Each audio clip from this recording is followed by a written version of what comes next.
नमस्कार दोस्तों। आज के हम इस वीडियो में डिस्कस करने जा रहे हैं लियो असेंडेंट यानी कि सिंह लग्न पर जुपिटर के ट्रांजिट के क्या इम्पैक्ट होने वाले हैं, जो कि ऑलरेडी 11 अगस्त 2016 को लियो असेंडेंट से लियो साइन से निकल करके वर्गो साइन में जा चुका है।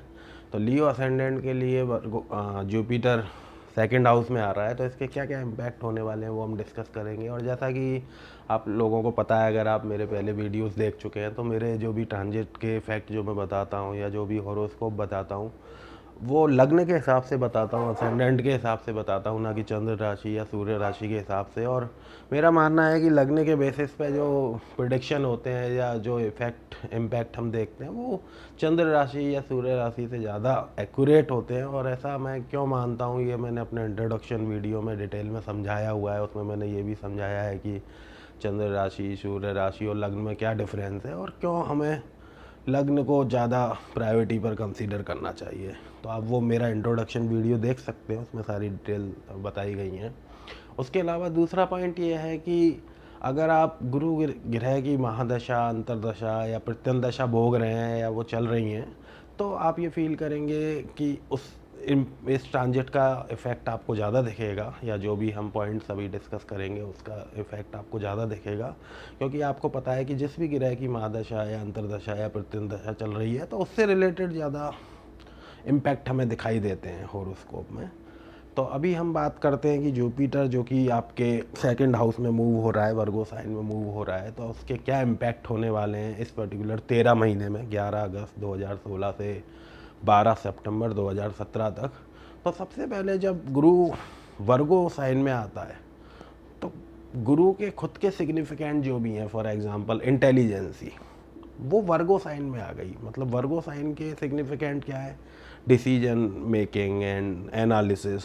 सो आपके जो भी एनालिसिस आप कर रहे हैं, डिसीजन मेकिंग कर रहे हैं, आप ये फील करेंगे कि उसमें अचानक से आप फील करेंगे कि इंटेलिजेंसी भी आ गई।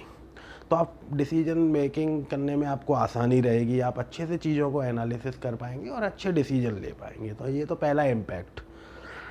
दूसरी चीज़, आपके केस में, लियो असेंडेंट के केस में, जुपिटर जो है फिफ्थ लॉर्ड है, फिफ्थ और एट्थ लॉर्ड है, जो कि सेकंड हाउस में आ रहा है। तो फिफ्थ लॉर्ड अगर सेकंड हाउस में आ रहा है, तो इसका क्या मतलब है कि फिफ्थ लॉर्ड से रिलेटेड चीज़ें जो हैं, जो सिग्निफिकेंट है फिफ्थ लॉर्ड के, जैसे कि इंटेलिजेंसी, आपके चिल्ड्रन, वो आपके सेकंड हाउस में आ रहे हैं। और सेकंड हाउस का मतलब है कि आपके एक तरह से सेविंग्स और आपके मूवेबल प्रॉपर्टीज़ इन कैश। तो हो सकता है आपके, अगर आप मान लीजिए एज के उस स्टेज में है कि आपके बच्चे कमाते हैं और आपको फाइनेंशियली हेल्प करते हैं, तो आप वो फील करेंगे कि वो चीज़ें बेटर हो रही हैं, इम्प्रूवमेंट हो रहा है। उसके अलावा जुपिटर के खुद के सिग्निफिकेंट है कि वो एक्सपेंशन लाता है। जब वो सेकंड हाउस में आएगा, तो सेकंड हाउस से चीज़ें रिलेटेड जो है वो एक्सपेंशन होगा। For example, second house represent करता है आपका फैमिली। तो हो सकता है कि आपके फैमिली में आप फील करें कि एक्सपेंड हो, फैमिली एक्सपेंड हो का मतलब, अगर आप मान लीजिए अनमैरिड है, तो हो सकता है आप मैरिड हो जाए इस केस में कि फैमिली एक्सपेंड हो गई। और अगर मान लीजिए आप लोग बेबी वगैरह का कोई प्लान कर रहे हैं, अगर आप मैरिड हैं, तो आप फील करेंगे कि you will be blessed with A baby in this particular time period. ये जो 13 महीने गुरु का ट्रांजिट है, अगर आपके जो दशा महादशा भी उस चीज़ को फेवर कर रही हैं, तो आप अगर बच्चे के लिए प्लान कर रहे हैं, तो ये एक फेवरेबल टाइम रहेगा। उसके अलावा अगर आप देखेंगे कि आप कोई मूवेबल प्रॉपर्टी, जैसे कि हो सकता है आप कोई ज्वेलरी वगैरह ख़रीद लें, या आप अपनी सेविंग्स वगैरह बढ़ते हुए देखेंगे। और अगर मान लीजिए आप उस एज ग्रुप में, जब आप एजुकेशन वगैरह में, तो आप फील करेंगे कि आप हो सकता है जॉब कर रहे हैं, और जॉब करने के साथ साथ आपको ऐसा लगे कि मुझे अब एमबीए करना चाहिए, या कोई हायर एजुकेशन में जाना चाहिए, या कोई प्रोफेशनल रिलेटेड आप सर्टिफिकेट वगैरह कर लें, या कोई डिप्लोमा कर लें शॉर्ट टर्म। तो वो चीज़ें यहाँ सेकंड हाउस से हम देख रहे हैं।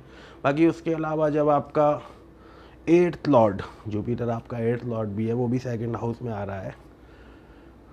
तो इसका क्या मतलब है कि एट्थ लॉर्ड से रिलेटेड, एट्थ हाउस से रिलेटेड जो भी उसके सिग्निफिकेंट हैं, वो सेकंड हाउस में आ रहे हैं। Eighth house is actually sudden things. Okay, for example, अगर आप मान लीजिए सेविंग्स वगैरह के बारे में सोच रहे हैं, लेकिन आपको लगता है यार मेरी जो सैलरी है मैं उसमें से सेविंग्स नहीं कर पा रहा हूँ, लेकिन आप फील करेंगे कि कहीं अचानक से कोई आपको कोई सडन ऐसे गेन हो गए, कहीं जॉब में कोई आपको ऐसा अनएक्सपेक्टेड बोनस मिल गया, या फिर कहीं से भी कोई आपको मान लीजिए पेरेंटल कोई प्रॉपर्टी मिल गई, उससे आप सेविंग्स का वगैरह कर पाए, आपकी जमा पूंजी बढ़ पाए उससे।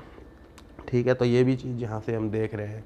उसके अलावा जुपिटर अपने सेकंड हाउस में बैठ करके अपने फिफ्थ एस्पेक्ट से अगर हम देखें तो अपने फिफ्थ एस्पेक्ट से आपके सिक्स हाउस को देखता है। तो सिक्स हाउस को जब वो देखता है फिफ्थ एस्पेक्ट से, तो यानी कि आप देखेंगे कंपटीशन वगैरह से रिलेटेड, अगर आपको जॉब इंटरव्यू वगैरह देने जा रहे हो तो आपको उसमें फ़ायदा होता हुआ दिखेगा, उसमें आपको सक्सेस मिलने के चांसेस हैं।